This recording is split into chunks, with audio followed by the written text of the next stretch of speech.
దేవరత వచ్చే ముందు frying pan మీద ఉండేవాళ్ళం. కాలుతూ మాడుతూ కొడుకుని చంపేశాడు, పొయ్యిల్లో పడేశాడు. ఎముకలన్నా మిగులుతాయి అనుకున్నా, వాడు బాబుని చంపేశాడు. వాడిప్పుడు అక్కడి నుంచి ఇంకెక్కడ పడేస్తాడనేది సస్పెన్స్. ఏంట్రా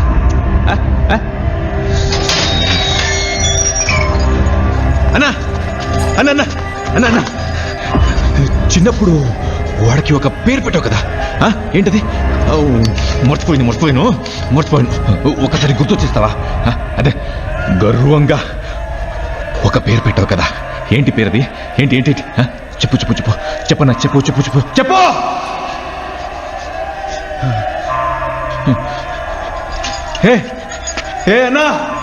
అన్నా చెప్పు.